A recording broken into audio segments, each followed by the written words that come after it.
Yeah, we're live. It is 7:21. A little bit late. But tonight, what I want to talk about is the Gen 2 LT1. Yeah. The small block that gets no love. Everybody loves all the other small blocks, but that one was probably arguably the best small block, or the most powerful small block. And then the LT4, the even better version of that. But my question is not that. All the LT1 guys can go, yeah, we're going to jump up and down. We're the best. We're the best. We're the greatest. We're as good as an LS, and nobody's ever going to concede that, because that's not the case. My point is, unfortunately for LT1 guys, while it is kind of a small block Chevy, let's say, it's so far different that a lot of things don't interchange. Cylinder heads don't interchange. The intake manifolds don't interchange. So the blocks are not the same. They're primarily because of the cooling system for this, the reverse cooling system for the LT motors. They're really good. I mean, the small block Chevy, it's a small block Chevy block or a crank rods and pistons and stuff. So it's everything that we recognize about a small block Chevy, bore and stroke and stuff. It's just that cooling system makes it different, makes the cylinder heads different. And then with those cylinder heads comes a different intake bolt pattern. And so they could have made it a conventional bolt pattern. I mean, because we were, just make the intake manifold, make the head, that part of it, the bolt pattern, the same as everything else. And then that way we would have been able to bolt all kinds of small block Chevy intake manifolds on there, instead of being very, very limited in what we have available to us. Now, luckily for the LT1 stuff and the LT4 stuff, even more so, that they came with good intake manifolds. We had a big step up in performance going from the L98 stuff to the LT1. It's like 50 horsepower. It's quite a bit, 50, 55 horsepower, and even more if you're looking at the LT4 stuff. So the intake manifold, short runner, allowed it to rev, more so than a very, very long runner tune port L98. Now, it doesn't make the torque that an L98 does, certainly down in the lower RPM ranges and in the mid range, but it's still a good motor. And they were able to run, the heads are arguably better and more compression and that kind of stuff. And then the intake manifold, obviously. But the question isn't that. The question isn't how does it. We know what history has shown, where it sits and what it does and how much power it made and all that stuff. My question is this. What I want to do is I'd like to run a tunnel ram on an LT1. Okay, do we have tunnel rams available for an LT1? I did a cursory search, didn't really find very much in the way of available intake manifolds for an LT1. But what I really want to run is a Holley high ram designed for a small block Chevy. And we know that the V angle is what we need, and the head or the intake manifold will sit on there, but the bolt pattern doesn't match up. So the quandary that we have is we're close in that we can kind of make it work, but now we have to decide between really one of two choices. Do we try to remachine and or weld the intake manifold so that we can bolt the manifold to the existing bolt holes in the head, because they're different, they don't match up? Should we do that? It's not that hard, and honestly we don't need as many bolt holes as we would otherwise on other applications, because we don't have any water in there. There's no water crossover, and so that's not really a sealing issue there, other than just sealing it against the vacuum leaks and oil to some extent, but that's a China wall thing, and that's usually fairly simple. If we bolt the intake manifold down, it will stay down. We might not be able to run 1,000,000 pounds of boost, but even if we could get 4 bolts in it, it'd be enough for us to basically run like power numbers on a dyno without any problem at all. So it worked out just fine. That's one way to do it. If we could do that, if we could weld, machine, alter so that we could get the bolt holes, the angle right and the position right to bolt that intake manifold down onto a factory, onto LT1 stuff. The other way to do it would be to take and I haven't taken a small block Chevy intake manifold and put them on an LT1 yet to see where it lines up. But I think that the existing manifold, the bolt holes for a conventional small block Chevy, there were at least two different ones, but for a conventional small block Chevy, can we get that thing to work by drilling and tapping the LT1 heads? Now, we probably want to do that to LT1 heads that we don't care about, like stock ones, which I have, and so that we could get it to work. I also have a set of ported ones. In fact, by the way, if anybody's interested, I'm going to be selling that LT1 motor. It's ported heads, cam, that kind of stuff in it. So if anybody's interested, let me know in the comments or whatever. But before I do that, I would like to run a high ram on there, or at least some kind of tunnel ram on there, small block Chevy tunnel ram, just because I think it would be cool. Now, I'd like to run the high ram on there because I'd like to put turbos on it. Not that I want to run 1,000,000 pounds of boost, but I'd like to put turbos on there, and I'd like to do it with a cool intake manifold. I'd like to do it with something different than the LT1 intake manifold. The LT1 would work fine. Quite honestly, I want to use a round throttle body. I don't like oval throttle bodies. I don't like going from a round discharge tube to an oval throttle body. Now, I know that there are lots of, and we use them for years on all the L98 stuff and on all the LT1 stuff. I prefer a round throttle body, just me.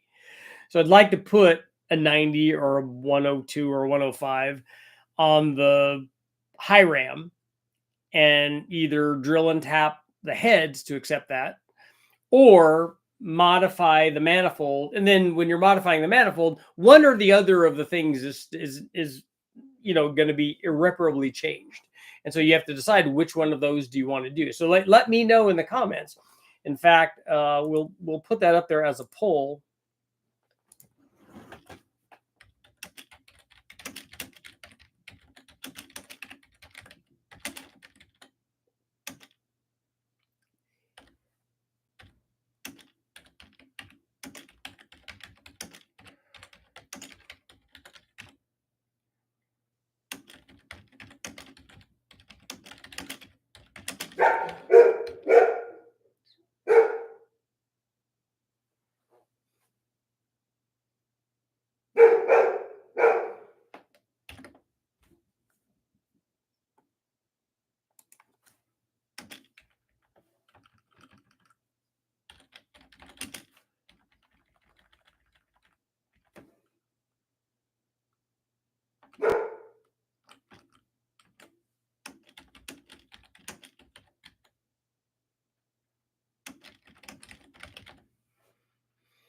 Okay, I would rather modify the high ram intake bolt pattern than drill the LT1 heads to run the small block Chevy intake.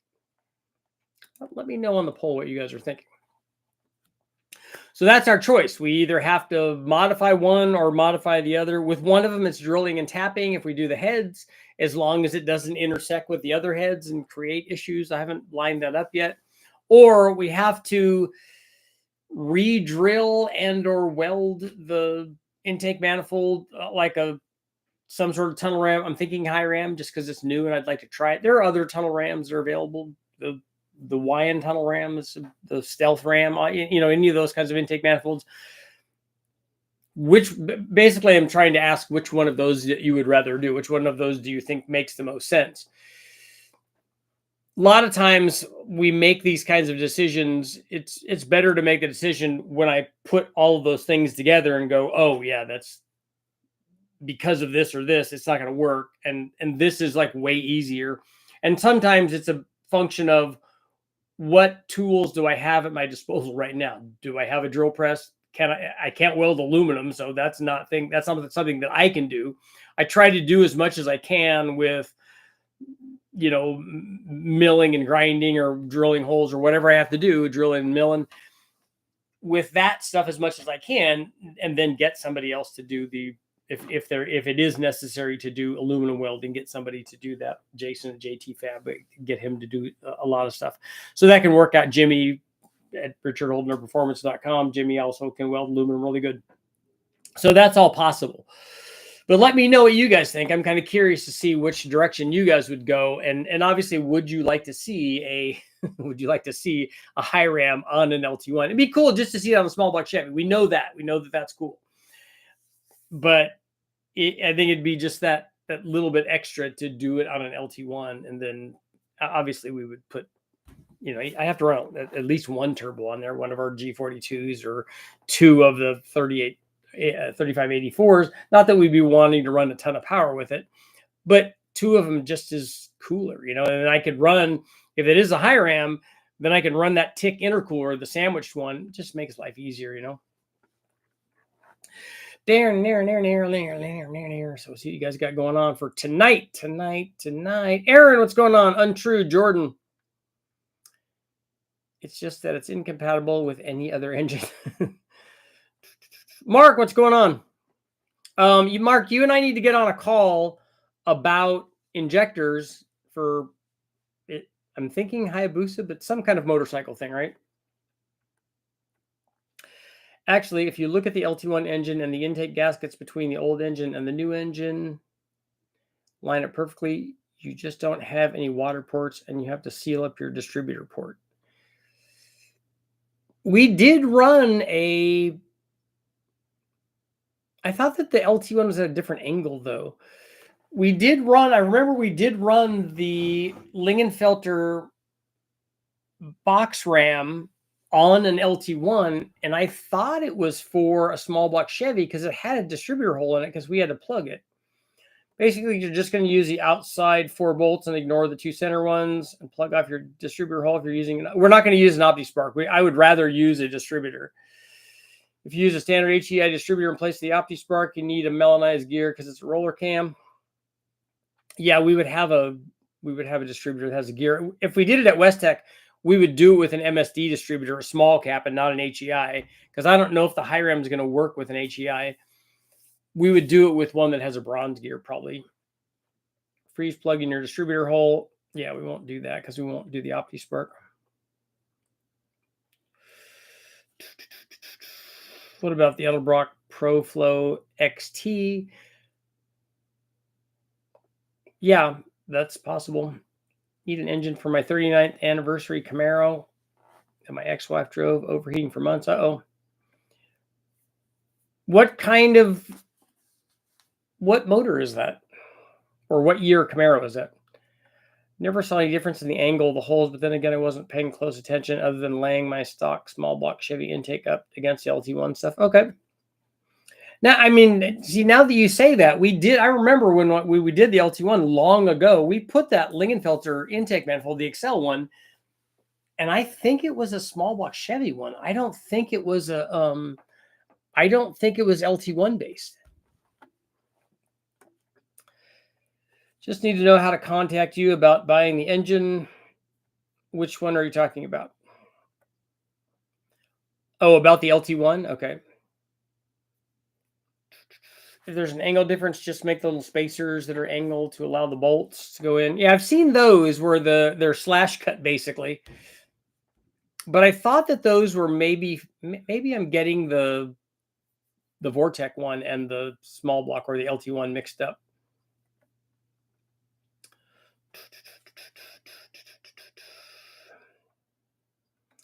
Lingenfelter LT1 intake manifold. I know that we didn't have an Excel LT1 based intake manifold because we had run this box ram on something else, and I'm pretty sure it was a small block Chevy. Edelbrock has an LT1 for air gap tunnel ram style intake manifold, but air gap and tunnel ram don't. Oh, you just mean that it has airflow underneath it. I have seen those. Would the manifold just have flat surface and 90-degree holes? How much horsepower did the LT1 make that you have on the dyno? When we run it again, it should be in the mid 400s or something, low to mid 400s. LT1 individual coil conversion. Yeah, we're not going to do that. I got a good laugh in my van. When I drove it normally like at 70 on the freeway, I get 8.4 miles per gallon. I was towing my 84 Toyota truck on a trailer, driving 56 to 60, got 8.3. There you go. Love to see an LT1 with a GM Performance parts hot cam and varying rocker arm ratios with the high ram to see how much power that cam makes, because the hot cam is a really good design.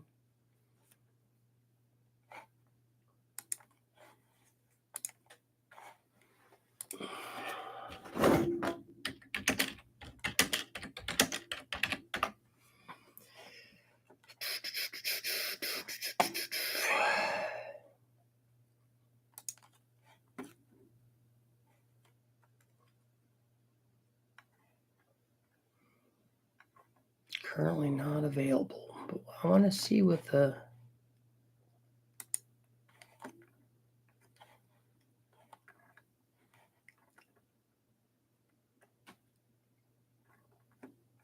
I want to see what the specs are on that cam.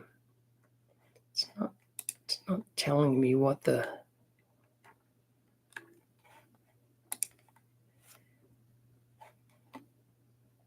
Okay, there we go. Oh, 218, 228, and 525. Okay.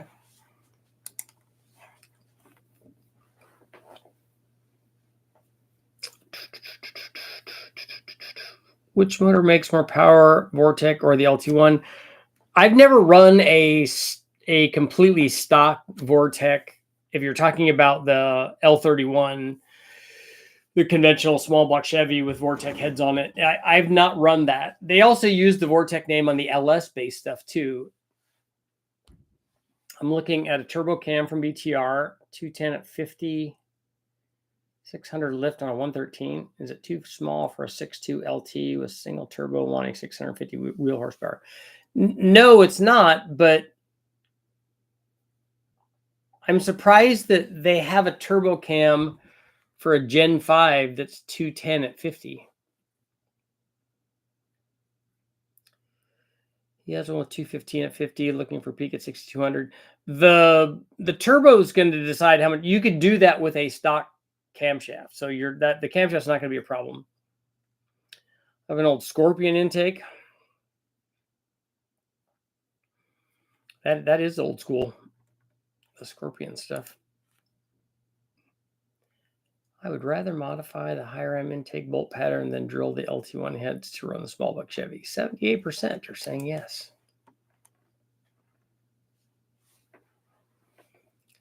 Thinking you're mistaking the general to L98 center intake bolts being at a shallower angle. Honestly, if you don't use them every day, you don't pay attention. I don't, yeah.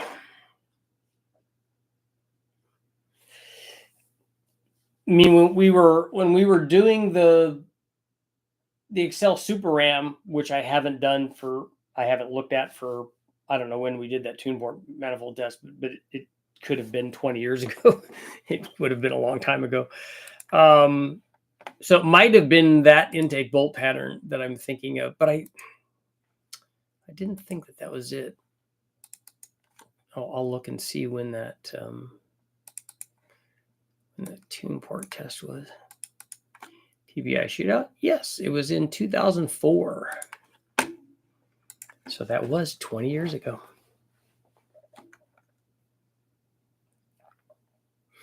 That would be nice. Then that would be a lot easier if I could just bolt on the high RAM to the LT1. Then that's even more cool, and run a distributor on it and not have to worry about the that would be cool. Any recommendations on cam for a Turbo 454 running aftermarket head similar to the Big Bang build you did? Should I just follow that? So what are you trying to achieve there, Lunchbox? I'm sure you're not trying to achieve a Big Bang, right? That's not good.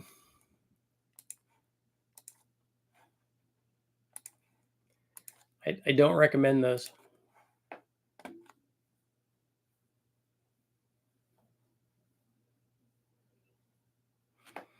I mean, the cam that we run, like the one that we ran in the 8.1, run it in 454s and stuff too. That 276 comp cam or a ZZ502 cam is usually, you can find those pretty inexpensively. That's probably a lot less expensive than the comp version is.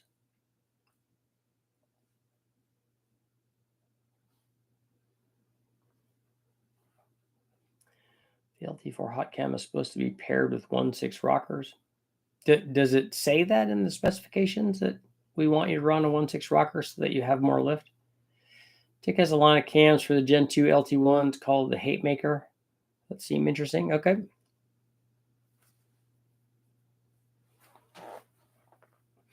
I have a couple of TPIS cams, I think, for the LT1. We don't need a ton of camshaft since we have limited piston to valve clearance. LT4 came with 1.6s. Yeah, but that's not what he's saying, though. He was talking about the hot cam, that the hot cam is designed, because an LT4 didn't come with a hot cam, right? That's way too much camshaft for an LT4. I think that they just upgraded the rockers, right, in the LT4. Intake manifold, cylinder heads. But did they put more camshaft in an LT4?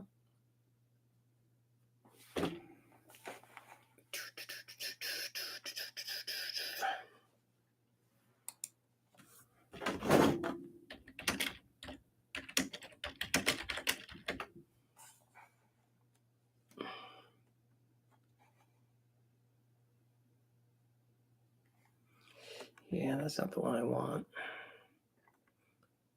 Naturally, they give you the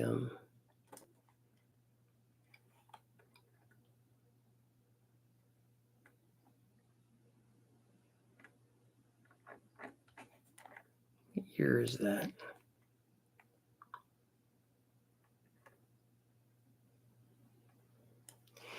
$19.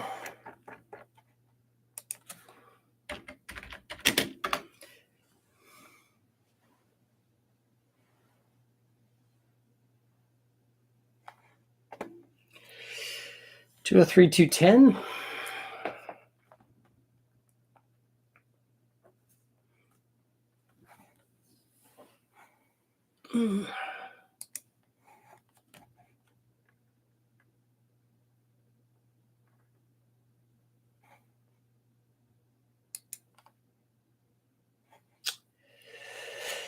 And then the upgrade is a 218, 228. Okay, so that's quite a bit bigger.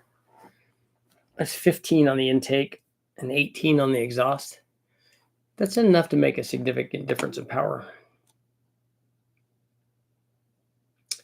Notice my budget sitting next to me, his goal is 1,000 at the wheels. He's using a Gen 6 454. Okay, getting the power, like I said, the ZZ502, something in the mid 220s at 50 is more than enough to make that kind of power. Got my tuning hardware for my ZX14, but without a data logger. I'm not tuning anything, just changing some parameters like throttle 1-to-1 everywhere now, and RPM limiter is 13,000. Factory LT4 had a stock cam. Yeah, with just rockers on it. Stock tuning table goes to 15. Yeah, Jordan, don't confuse what they have available on the software there to what the mechanical limits of the motor are. Those are not the same things.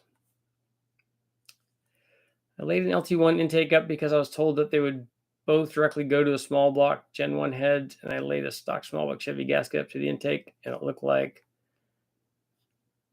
ignore the center 4. Okay, so the outer ones do line up. Okay, I thought that maybe that's why I was thinking that there was some drilling and tapping that could go on, and so that you could have the inner ones also work, but that's not critical.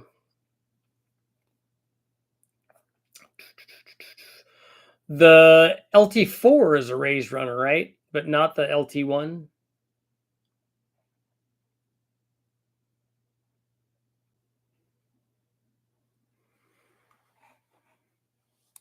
For some reason, I was thinking that only one of those was a raised runner. GLS would be good for a 91 300ZX.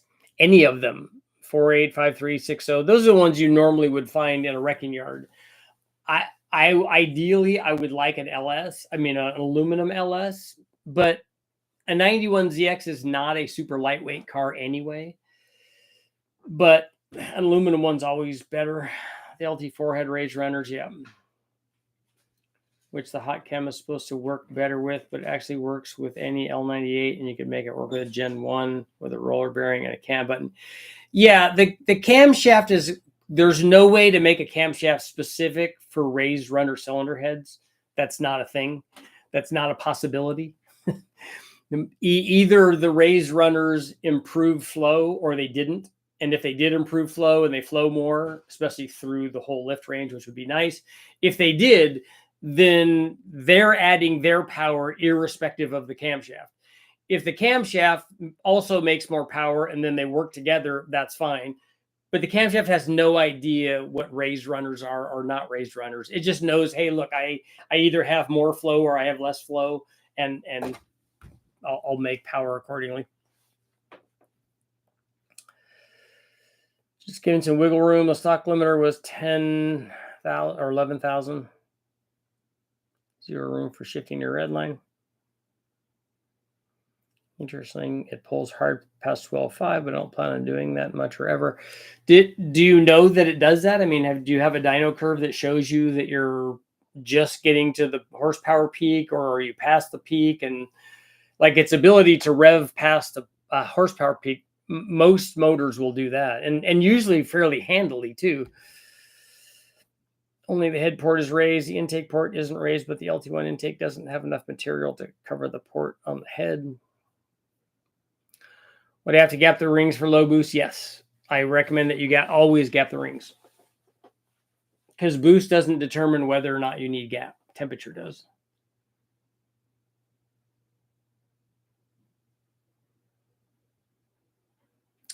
Hot cam was the one I told you about in kit form. Yeah, Westech has run those cams before. But it's a, it's a 218, 228 cam. It's not anything like magic or special though. And a 1.6 rocker just adds lift and a little bit of duration like it would to any other camshaft.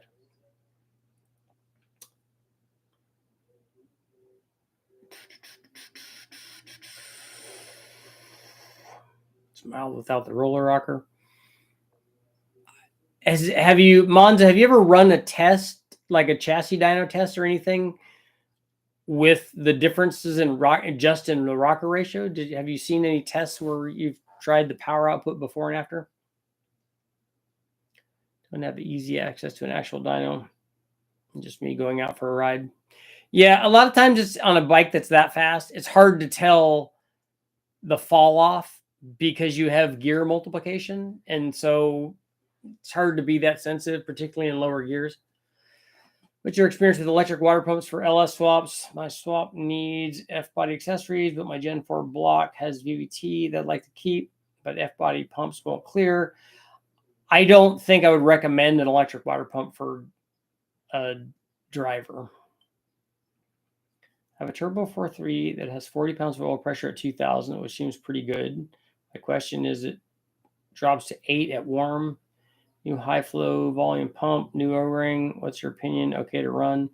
I don't like it that low. Mine's now down to sometimes 20, and I think that there's a problem with it because it's never been like that. It's been 40 the whole time. So I need to look and see if it's a sending unit or an actual oil supply problem. Some guys run that. I wouldn't want my oil pressure to be 8 pounds at idle. I'll put a mechanical gauge on mine just to see what it actually is, to make sure that it's that. And if that's what it is, okay, now I need to address some kind of oiling issue. Is it got a bad cam retaining plate? Does it get a bad rear cover? Does it got a bad O-ring? Is the pump worn out? Which I remember talking to Jimmy about this. We didn't think that the pumps really wore out that much. I mean, the gear is steel. The pump itself is aluminum. The housing is. So if anything, it's going to wear the housing out. But when we've taken these apart, I don't see a lot of wear there. I don't know how much it takes to create an oil, pressure drop issue. I don't know what that is. 20,000s would work just fine for 8 to 10 pounds of boost on a 5.3. The issue with not checking your ring gap is that you don't know what it is. And a lot of times we see factory stuff in the teens, and that's pretty tight. And also the boost level, like I said, isn't, that's not an indicator of when gap is okay and gap is not okay. Is if you run 6 pounds of boost, but you leg the thing out and you're roll racing it, and you put a lot of temperature in it, or you're trying to run pump gas and maybe you run no timing in it, and maybe you put more temperature in it that way. Maybe you have a restrictive exhaust. There are ways that you could put more ring temperature in this thing that would create a problem that have nothing to do with boost.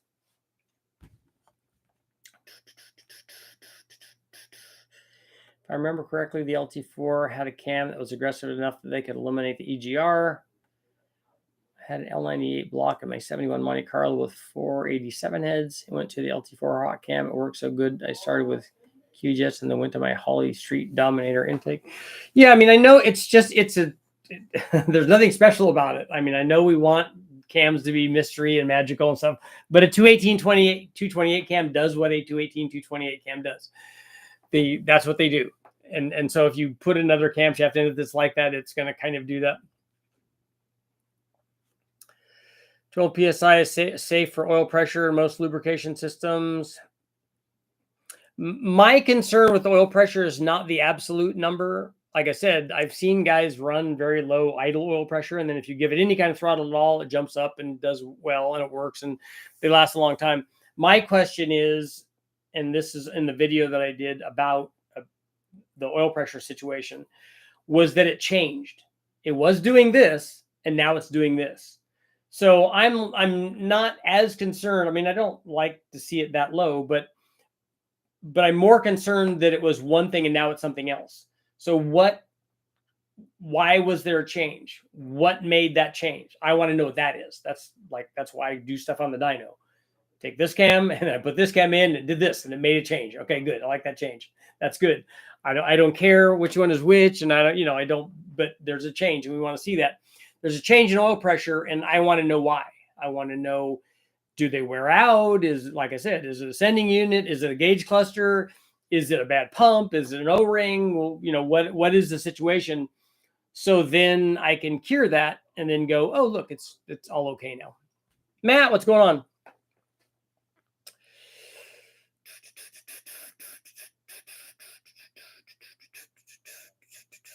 Tearing down a 280,000 mile 4.8 LS, a chipped number 2 piston. Both it and number 7 have 35 thousandths gap with the ring ends tarnished in color. Is that common, or did I send it too hard?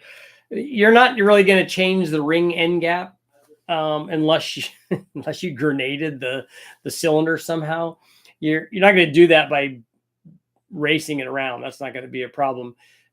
Chipping the piston is a problem if you detonated it. That's not good. My 212 fell on its face after 11,400 after a mail order tune. Not sure if that was returned to stock tune before the limiter or something else. 2024 is the same motor, just different ECU. The thing that concerns me about all of that statement is the mail order tune. Like, I don't know what they did. And if it, 11,400. I thought you were talking about 11,400 miles. I forgot that we were talking about motorcycles. So you're talking about RPM. Use the cam to dilute the intake charge. No need for an EGR. Our short travel lifter is supposed to sound like solids in a small block Chevy. No. Do you have the lash correct on them? Because on a short travel lifter, that's ultra critical. LT1 4 has no choke stove. LT4 has a red intake manifold. Yeah, we've got all that. Mine runs 15 PSI less on synthetic than it does on conventional. So are those the same weights? Because we don't normally see that on a synthetic conventional, as long as the viscosity is the same. When you gap piston rings on 4.8s and 5.3s, you replace them with new ones and gap them. We just gap the existing ones on all the big bang stuff. Also, LS truck motors are known for getting cracked oil pressure sensors, which will look like a rear main seal.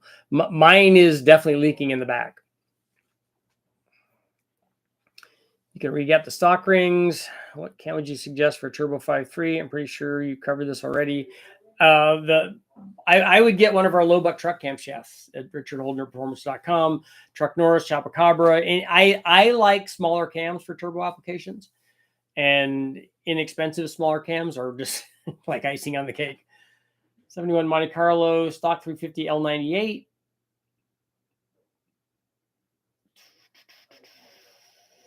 $394 horsepower, 479 foot-pounds on the chassis dyno.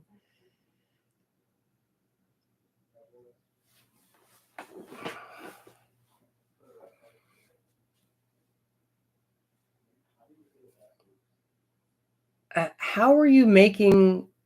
Is this a Turbo 500? Okay, so the torque number has got to be a converter issue then, because a 350 with a strip dominator doesn't make more torque than horsepower.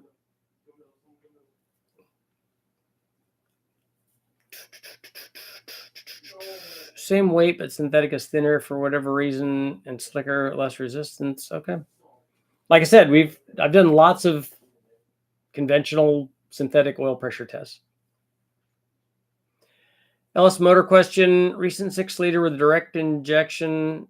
Okay, that's if it's direct injected, it's not an LS motor. It's an LT motor. Lifter goes bad, kills the cam, 130,000 miles, pull it apart, swap new stock cam in and cam bearings. Do you lap stock valves? No, I wouldn't do anything to the valves. And that has to be an LT, not an LS. And it's not going to be a 6-liter if it's direct injected. It's going to be a 6.2 or a 5.3. So tell me what year it is. It's going to be 13 or above, I think. Doing a turbo 5.3 with a stock idle cam like an LS3. Looking for 700 wheel horsepower with room for 800. What budget turbo you'd suggest? GT45 is slightly too small. DIY, you should get one of our G42 turbos. Richard, what will be the biggest cam you put in a 408 stroker or street rig? I don't know what you're trying to achieve. So I have 408 stuff up there. I even have 408 videos up where we ran a series of different size camshafts. So you just go there and pick the one that you want. If it's strictly a drag race car, then I treat it like a drag race car and put a really big camshaft in it, a short runner intake manifold, and ported heads and high compression and make it do all that.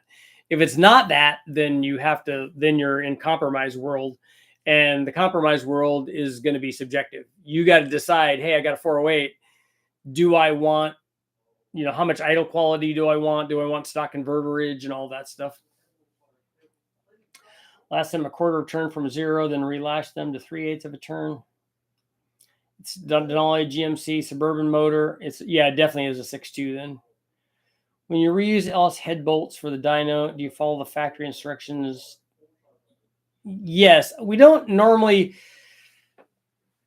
not very on boosted stuff. I don't normally reuse factory head bolts. We have, but I don't normally do that. We put ARP head studs in it, and then we use those indefinitely. If we reuse them, I refollow the factory torque sequence for the factory head bolt. If we're trying to do it fast and we're getting through lots of like head swaps or something like that, I torque them to 65 foot-pounds and then I just call it good and then run it.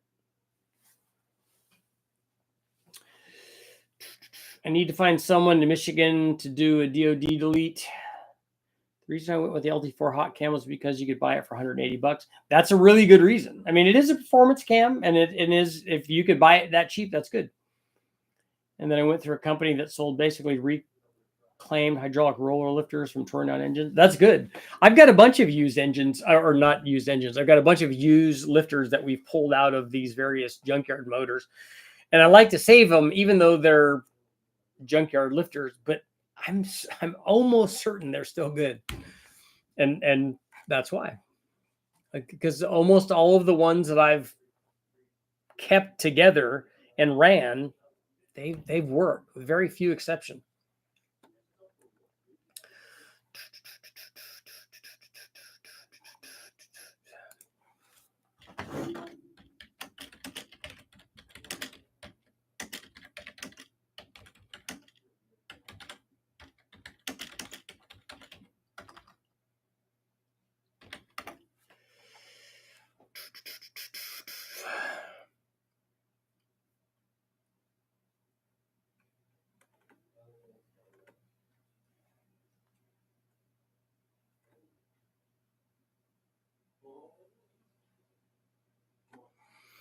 Yeah, we don't.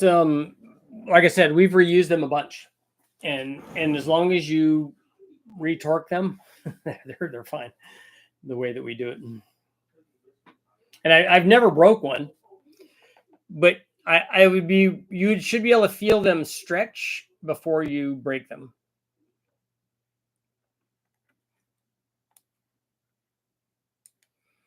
And like I said, I don't do that for boost. And if I feel one get kind of stretchy, I throw it away, and then I just put another used one in there. We usually have the coffee cans full of these things, because stuff that we've taken out and put studs in. And so we usually have a bunch of them, both the Gen 3 and Gen 4 stuff. In fact, after a while, you have so many of those, you just go, I got to throw a bunch of these away. And then when you do, that's when you need it. Is there a cast 4-inch Ellis crank and hyperprotective pistons assembly? No. In fact, I was talking to somebody about that, and I was asking why that isn't there, and there's not. That would be something good, but that might be beyond our ability to do that. I think that would be quite expensive to get that built.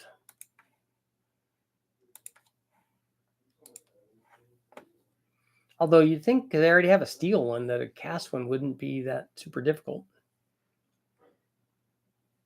I don't care about the hyperprotective pistons. People already have those. I'm sure Keith Black already has pistons for that. Anyone going to throw away LT Gen 2 lifters, bolts, etc.? Just send them to me.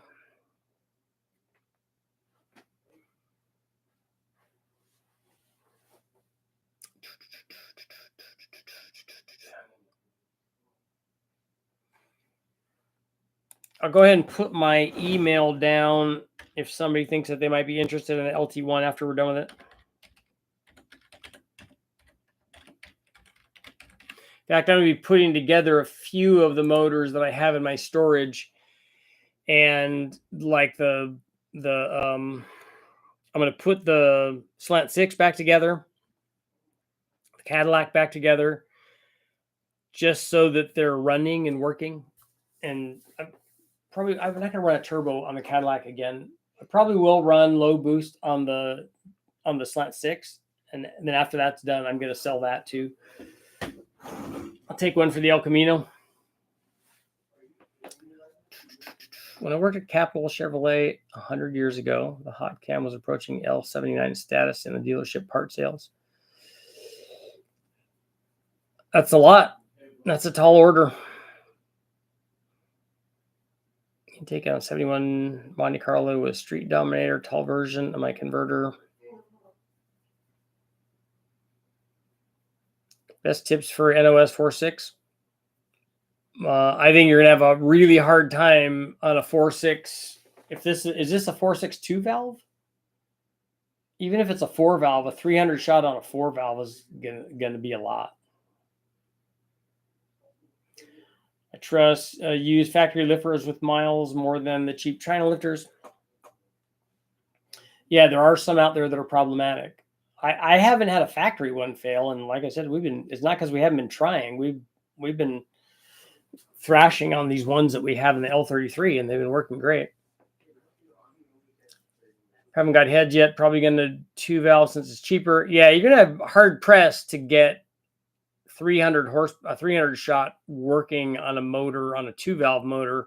We've gotten 2 valve motors to make more than 400 horsepower, but it takes a lot though. A 4 valve will be a 2 valve after a 300 shot.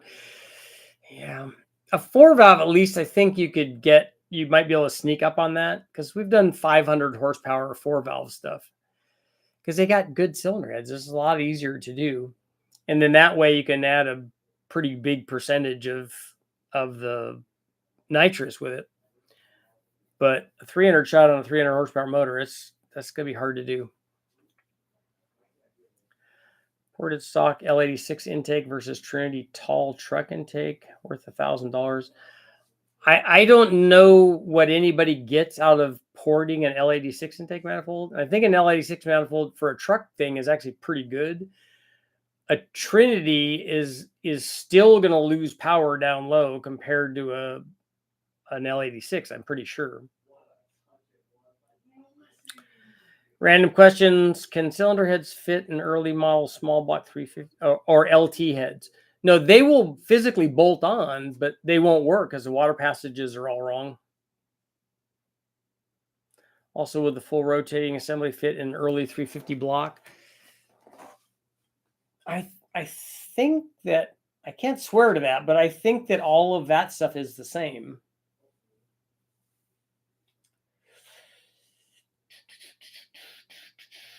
Gen 2 LTX for the win. Have you seen the LS heads on a 351? Yeah, that video has been around for a really long time. It's not a direct thing. It's not really easy to do, but it can be done. The thing that I mean, it is really cool gee whiz thing, but there are so many good Windsor heads there that I don't know why you'd need an LS head. But like I said, it's cool nonetheless. And guys, from a viewer standpoint, guys love stuff like that. Even if it's a, like the LS LT hybrid's another thing. Oh, let's put LT heads on it. Okay, you can.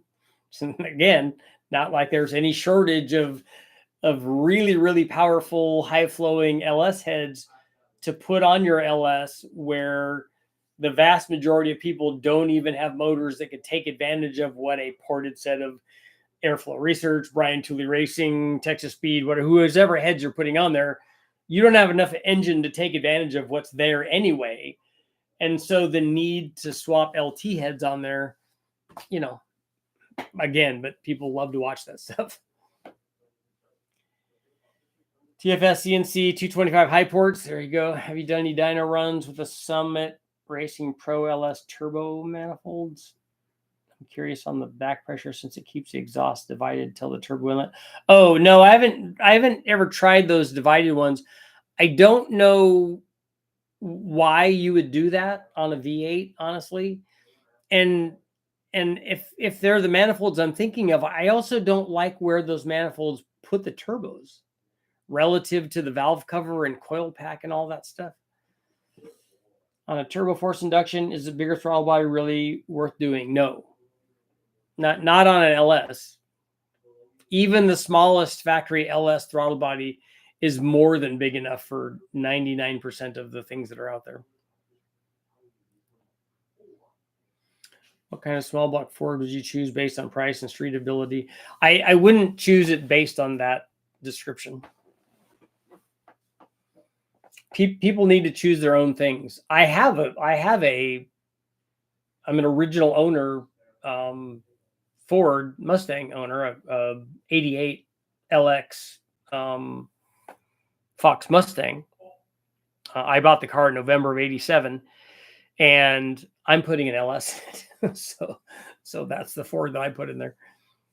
Just kissed a valve on my LS1. Catfish, the spring is sucked, compressed. I think it broke off during my build. L4 build on a 408. Kind of wasn't ready for it. So you broke a spring and then the valve hit a piston? Have a fully built LT engine, 0 miles, but I don't want to, but new accessories to fit the LT engine with the LT doesn't provide the same options. That's the other issue that I didn't mention on guys that were talking about, oh yeah, you need to put LT heads on LS. Great, but then if you do that, then you don't have, how are you going to bolt anything up to it? Like what accessories are you going to run on that?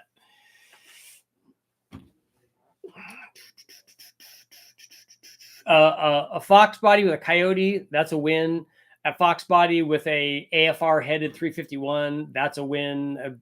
A turbo on any of those or a 302, that's a win. I mean, I drove around with a 302 in mine forever with a Vortec on it, and it was fantastic. I miss my 89 GT, but I don't miss working on it on the side of the road. Keep the Ford with a Ford-powered engine. Yeah, I'm not going to put a Coyote in it.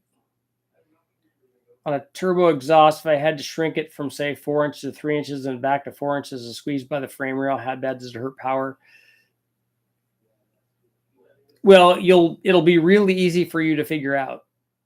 You just monitor back pressure and see what the pressure is before and after that pinch.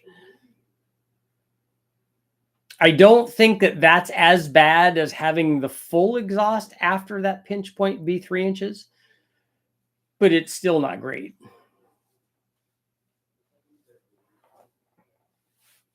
I think that it's way worse than whatever the percentage is of that section relative to the full exhaust. Like, let's say that exhaust section is 5% of the total length of the exhaust. I don't think you just lose 5%. I think you lose, like, if the loss of a full 3 inch is 100% and you only have 5% of the exhaust length being that, I don't think you just lose 5% of that 100. I think you lose a great deal more than that, but not 100, if that makes sense.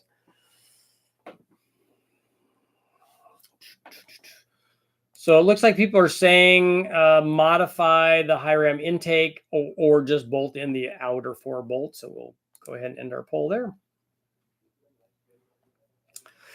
There. I miss the old Chiltons. Yeah. That reminds me, I need to get, and I thought I was sure that I had it. Man, it's been a while since I worked on the Sprint stuff. So I need to get a Sprint turbo manual so that I have all the information to put stuff together. And then I thought that if I remember right, if I'm thinking about the right motor, that there was a supplement for the turbo version of that the manuals weren't complete. They weren't the turbo versions. I think I remember that. Has anyone put a turbo on a GM 302? I don't think I ever did that, but it's exactly the same. It's just a small block Chevy. It's no different than, and unless you're trying to do it to an original DZ motor that has that Duntov cam in it and is 11-to-1, which is and Fuley heads, which is really a terrible idea. It'd be way better for it to be lower compression than that and have better heads on it. And it doesn't need to have that camshaft. It just needs to have any kind of different cam. Then it's just a 300-inch, fairly decent 300-inch small block Chevy. And then let's say it makes as much as a DZ302 does. Let's say it makes 350 horsepower. And then you make 700 at 15 pounds. You can still get Chiltons for newer stuff. Last I checked, but Google does almost as good. The LS1 heads, when they first came out, bolted to a small block Ford, was called a Street Boss.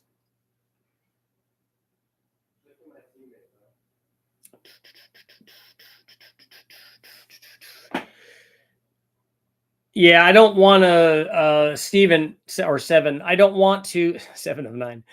I don't want to sit in front of a computer while I'm working on the car. I want to have a manual there. If there's something specifically that I want an answer to. Do the Holley turbo exhaust manifolds that mount a single turbo on the right an engine, are they any good? Yes, they are good, but I would consider them more for like a swap or something and not for something that I was interested in racing. I think that you run into back pressure issues with that. And I have tests up to verify that. We did a comparison between that sort of manifold and then, because it has a single outlet, a single 3-inch V-band outlet, which is what we use, but the pinch is before that V-band outlet, because we use a 3-inch V-band on all the stuff for the Y pipe. We use 2.5s that merge together into a 3, and that works good. The pinch is where the cross under tube comes back into the cast manifold section. They're not terrible. I mean, we've made 800 or 900 horsepower with them, but it's not something I would go to for like high horsepower stuff. And honestly, I don't think they designed it for that because it fits a lot of different chassis and applications. So a guy wants to put a turbo on there. I mean, let's face it. If you give a guy 800 horsepower with a turbo LS, you know, a lot of fun things can, or dumb things can happen with that sort of power output on the street. That's a reasonable amount of power, I think, to expect.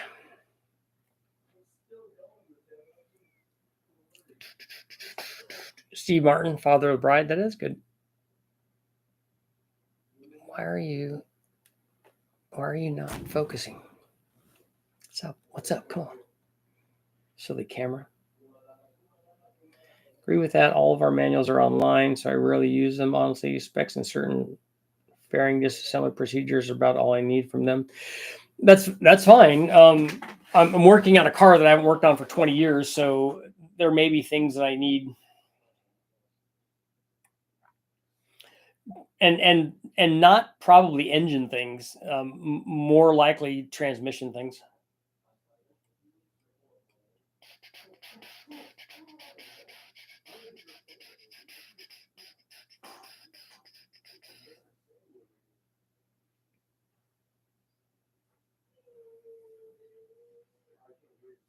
Like I need to remember how to put the motor back in.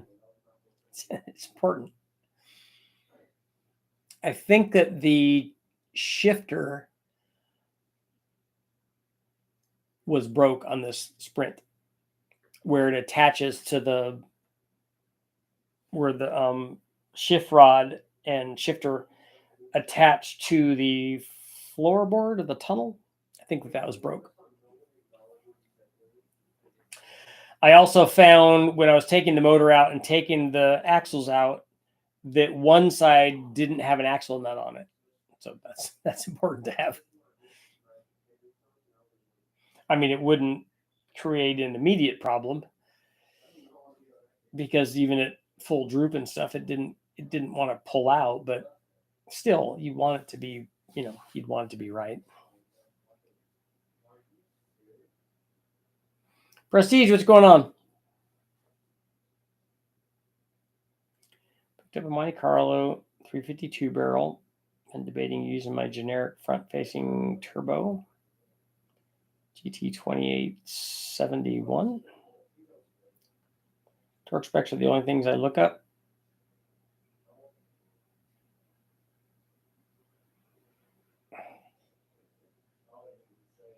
Have you seen the big cast Holley center outlet manifolds? I have. If the ones that you're talking about are the ones that are divided, I have seen those. But like I said, I don't like those. I don't like where they position the turbos. But they're regular cast manifolds that look like replacements for like truck manifolds. Those would work good.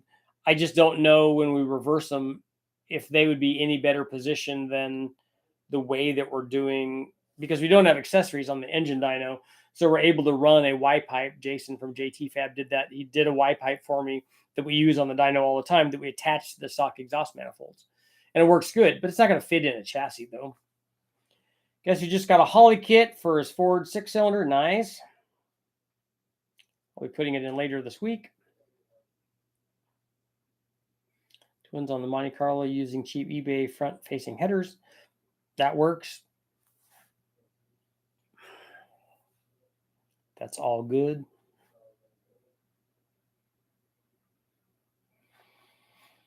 I don't anymore. I don't even sometimes have to look up LS stuff because I don't normally put like the torque sequence and the angle torque stuff for the mains and then the rods and even the head stuff, because I don't put together a lot of the bottom stuff. Usually is always factory stuff, but the top is usually head studs. The Ford 306 is my favorite Ford because of torque. Okay. Got the Anderson Ford remote TFI kit.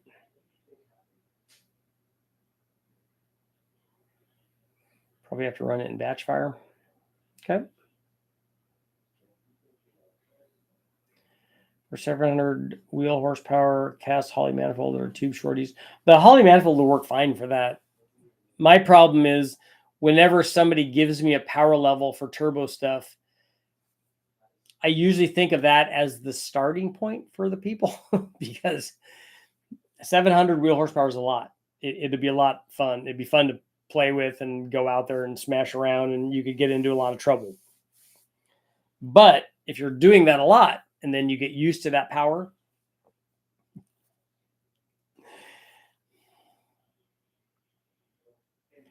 And you have a good recommendation for a centrifugal that's easy to fit on an EFI 300. You're gonna have to make your own mounting bracket, right? I mean, does anybody do that? Does TorqueStorm have a 300 Ford kit? They might.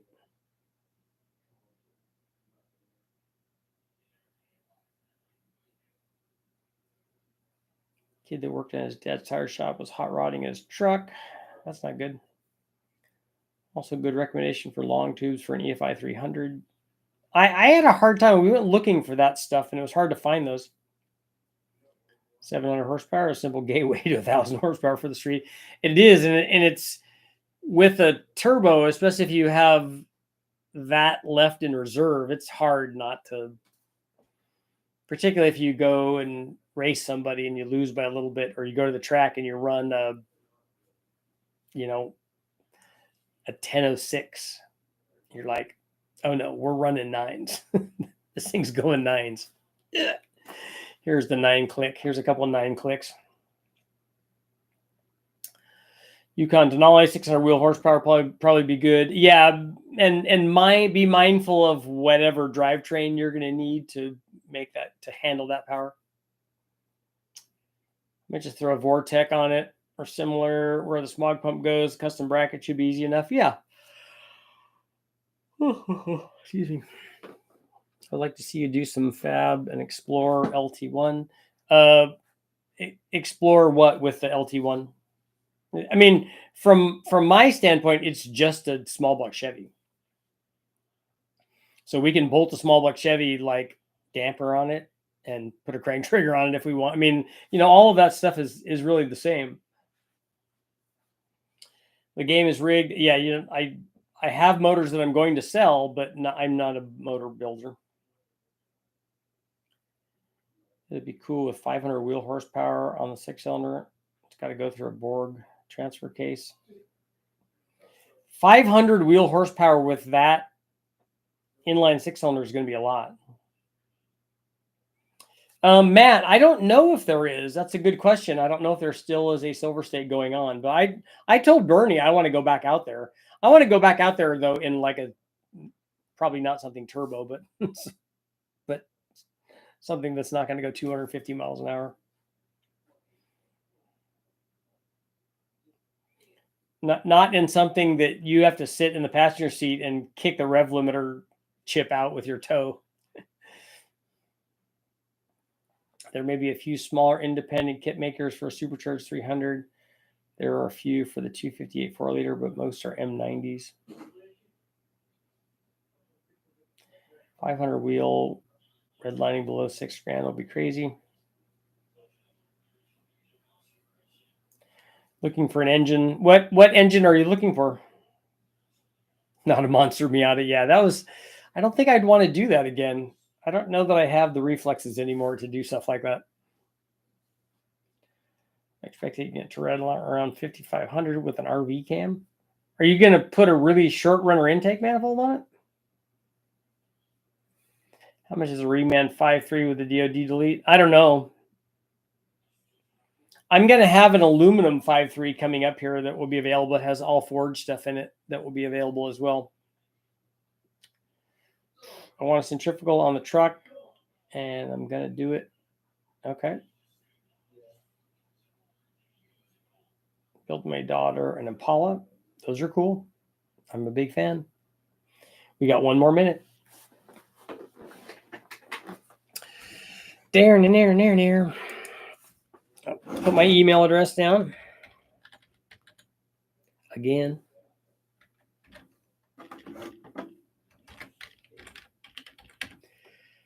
Killer B16. Any chance you have a spare 91 to 96 distributor?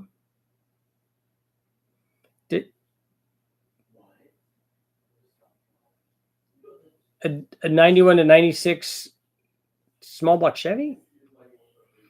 I'll explore a Super Victor made up to my AFR LT1's Lloyd Elliott port. I think I can get better track tuning ability with a carb setup.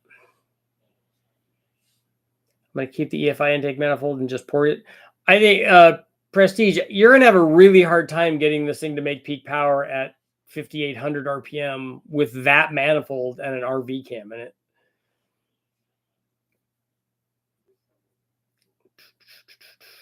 Any recommendations on the budget air-to-air intercooler for that? 1,000 horsepower. Yeah, there are lots of air-to-air intercoolers out there. I just don't know what you got to fit it is usually the problem.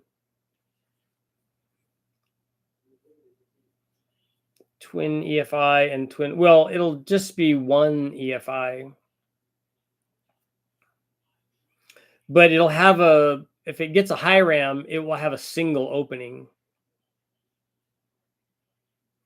Targeting peak power at 4,700. Oh, setting the red line up there. Okay. I thought you were thinking it was going to make peak power there. I'm like, that's kind of wishful thinking. I mean, I like the enthusiasm, but I don't know if that's really going to happen. I don't know if that's really a thing.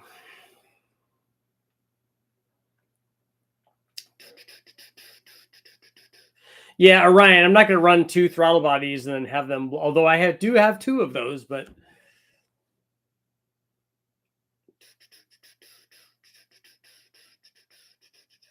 the other problem with that 300 is it has no cylinder head on it. I mean, it has no airflow. It needs porting. It needs LS. That would be a good one to put LS heads on.